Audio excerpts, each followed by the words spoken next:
मैं एम नफीस रशीद, आप देख रहे हैं भारत न्यूज़ 247। मौजूद हूँ गीता कॉलोनी वार्ड नंबर 210 पर, और यहाँ से नीमा भगत को मैं लगातार कवर करने की कोशिश कर रहा हूँ और अपने दर्शकों को दिखा रहा हूँ कि आज नीमा भगत क्या कर रही हैं, कल कहाँ जा रही हैं। इन सब बातों पे बहुत सारी बातें हो चुकी हैं, पर मेरे से छूटा था कार्यालय, क्योंकि कार्यालय अहम होता है। यहीं से सारी रणनीति तय होती है कि किस कार्यकर्ता को क्या जिम्मेदारी दी जाएगी। मैं इन्हीं सभी बातों पर बात करना चाहूँगा सीधी नीमा भगत जी से। स्वागत है भारत न्यूज़ 247 में आपका मैम। धन्यवाद भैया। जानना चाह रहा हूँ, आप कार्यालय से निकलने जा रही थी, मैं आ गया, क्या क्या रूपरेखा चल रही है कार्यालय की, क्योंकि सारा कुछ तो कार्यालय में तय होता है। तो आज क्या तय करा आपने? आपने देखा होगा कि भारतीय जनता पार्टी का हर कार्य अपने मंडलाध्यक्ष के नेतृत्व में होता है। संजय जी हमारे मंडलाध्यक्ष हैं, ये हमारे बहुत वरिष्ठ उपाध्यक्ष जी हैं, वैद्यनागपाल जी हैं।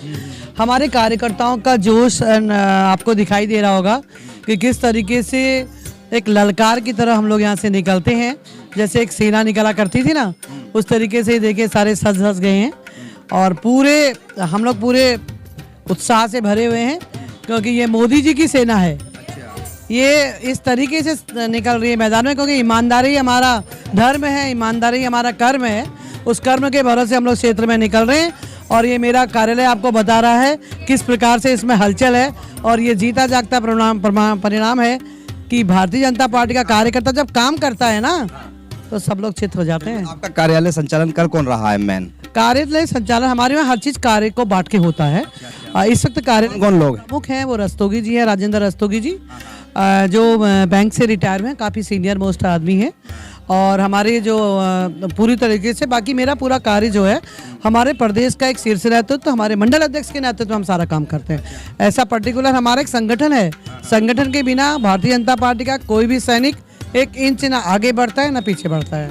अगर कोई बात करी जाए कि भाई कार्यालय के अंदर ये लड़की ज़्यादा काम कर रही है, ये लड़का ज़्यादा काम कर रहा है, या ये सीनियर ज़्यादा काम कर रहे हैं, या बिल्ले ये बांटते हैं, झंडे ये लगाते हैं, खाना ये, चाय ये, या पानी कौन पिलाता है, तो इसमें कैसे नाम लोग जोड़ते हैं, कैसे कैसे बुलाते हैं? जब लड़की की शादी होती है काम बंटवारा नहीं होता, लोग खुद करते हैं। ये हमारे लड़के की शादी है, लड़की की कुछ भी लगा लो, बीजेपी वालों की, यहाँ कहना नहीं पड़ता कार्यकर्ताओं से। शादियों का अगर बात कर रहे हैं तो शादियों का सीजन भी चल रहा है। हमारे यहाँ देश की परंपरा ये रही है, चाहे राजनीतिक मंच हो या शादियाँ हों, तैयारियाँ आखिर तक भी पूरी नहीं हो पाती हैं। हम तो हवड़ दबड़ में कर लेते हैं सब कुछ, तो फिर भी हवड़ दबड़ तो नहीं बच रही है। वो तो आपको खुद ही नजर आ रहा होगा, यहाँ हबड़ तबड़ तो है ही नहीं। मैंने बोला ना कि भारतीय जनता पार्टी का कार्यकर्ता 1 घंटे के लिए नहीं तैयार होता। जैसे हम ये चुनाव जीतेंगे, हम 2027 की, 2024 की, 2025 की तैयारी करने लग जाएंगे। मैं अलग-अलग वार्डों में देख रहा हूँ, कोई साइकिल रैली निकाल रहा है, कोई पैदल रैली निकाल रहा है। अभी तक आपने कोई रैली निकाली नहीं? देखिए, पहले यात्रा जनता तक पहुंचना बहुत ज़रूरी है। मेरे को मुल्तान बिरादरी हो, जंग बिरादरी हो, लाहौरी हो, पेशौरी हो, बड़ा जन समर्थन मिल रहा है। लोग बुला बुला के मीटिंगें करवा रहे हैं, बहुत अच्छा लग रहा है। और अब हम लोग सेकंड दौर में हम लोग संडे, क्योंकि चुनाव का पहला संडे है जो आखिरी में चुनाव से पहले, तो हमारी भी युवा मोर्चा, क्योंकि हमारे पास तो युवा शक्ति बहुत तगड़ी है, तो मेरी युवा मोर्चा ने भी ठाना है कि गीता कॉलोनी को दिखाना है। कितने लोग हो जाएंगे? जितने हो जाएंगे, कमी पड़ेंगे, आप गिनती नहीं कर पाएंगे, आप गिनती नहीं कर पाएंगे, इतने लोग हो जाएंगे। मैं भी साथ रहूँगा जी, थैंक यू। संजय से भी बात कर लेते हैं, जो आपके मंडल अध्यक्ष हैं। आप संजय जी हैं। मैं थोड़ा जानना चाह रहा था कि आज नीमा भगत जी को कहाँ कहाँ घुमाने का इरादा है आपने? गीता कॉलोनी के अंदर आज हमारे वैसे तो सारे राउंड हो गए, हमारे 13 ब्लॉक का एक राउंड रह गया है। हम 13 ब्लॉक का राउंड करेंगे, घर घर जाकर लोगों से बात कर रहे हैं कि बहन जी को वोट दे। वैसे तो सभी कह रहे हैं कि आपको आने की जरूरत नहीं है, इतने लोग खुश हैं नीमा जी के नाम से ही, कहते हैं बहन जी गले लगा रहे हैं, बुजुर्गों का आशीर्वाद है, भाइयों का प्यार है, सबका है। वो कह रहे हैं कि आपको आने की जरूरत नहीं, आप तो वैसे ही जीते हुए हो। कुछ बातें मैं अंदर की भी जानता हूँ। अक्सर ऐसा होता है कि प्रत्याशी मेरे घर आते, मेरे साथ चाय पीते, मोहल्ले में, क्षेत्र में लोग कहते ही हैं, तो कुछ ऐसा लोगों ने कहा आपसे या नहीं कहा? नहीं, ऐसा कुछ नहीं है, लोग तो बल्कि खुश हो रहे हैं और अपने खुद ही कहते हैं कि बहन जी आप हमारे घर आइए, हम 10 बंदों की बैठक और कहते हैं ना, कहते हैं कि आप आइए 10 बंदों की बैठकें कराएंगे और पीने की दावत बिल्कुल देते हैं। RW की बैठकें हो रही है, मंदिरों में भी जा रहे हैं, इनवाइट कर रहे हैं। लोग खुद ही फ़ोन करके कहते हैं कि अध्यक्ष जी आप बहन जी को हमारे घर लेके आइए, हमारी 10 बहनें बुलाएंगे, उनके चाय पे चर्चा होगी और बैठेंगे। मंडल अध्यक्ष के लिए बड़ी चुनौती होती है इस समय, जब कोई भी पहला चुनाव कोई भी हो, पर निगम पार्षद का जो चुनाव आता है ना, तो ये तो पूरा का पूरा मंडल अध्यक्ष के सर पे आके पड़ जाता है। इसमें आपकी टीम जो है वो कितने लड़कों की है या कितने लोगों की टीम है आपकी?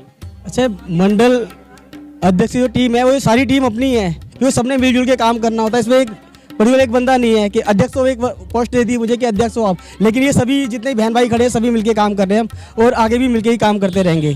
फिर भी डिमांड तो रहती होगी कि हमारे साथ जाएं मैडम या तुम्हारे साथ जाएं, अक्सर ऐसा होता है कार्यकर्ता डिमांड भी करते हैं। ये तो सिस्टम है, तो ऐसा कुछ नहीं है, सबके साथ ही। अगर मान लो अगर मेरे पास कोई हुआ है कि बहन जी को आप लेकर आना, तो बहन जी मेरे साथ चली जाती हैं। अगर ये कहेंगे कि इनके साथ जाना तो उनके साथ चली जाती है, जिनके यहाँ जाना होता है वो इन्वाइट करता है तो वहाँ चली जाती है। ऐसा कुछ नहीं है कि पर्टिकुलर एक बंदे के पास आती है, ऐसा कुछ नहीं। थोड़ा एक आखिर में जानना चाह रहा था कि अक्सर जब आप लोग राउंड वगैरह लगा के आते हो, वोट मांग के आते हो, तो फिर मीटिंग जब करते हो कार्यालय में आके, बात कार्यालय की चल रही है ना, तो फिर विश्लेषण होता है या नहीं होता है कि भाई हमने आज ये कर लिया है और इसका फायदा इतना मिला? नहीं होती है, इसमें तो बातें सारी होती है, लेकिन हम जहाँ भी आते हैं तो हमें फ़ायदा ही नज़र आता है, हर जगह फ़ायदा ही दिखता है। और ये फ़ायदा आपको 7 तारीख को यानी कि मतदान होगा, 7 तारीख को वोट पड़ेंगे। जी जी बोलिए। एक्चुअली क्या है, हमारी नीमा मैम है ना, बहुत ही सरल और बहुत ही सुलझे हुए व्यक्तित्व की मालकिन है, इसलिए इनकी जितनी प्रशंसा करी जाए कम है।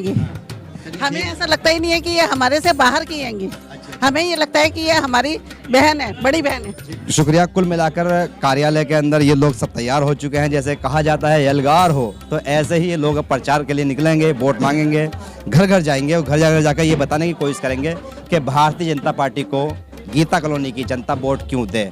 बने रहें मेरे साथ इसी तरह की अपडेट के लिए। मैं एम नफीस रशीद, आप देख रहे थे भारत न्यूज़ 247।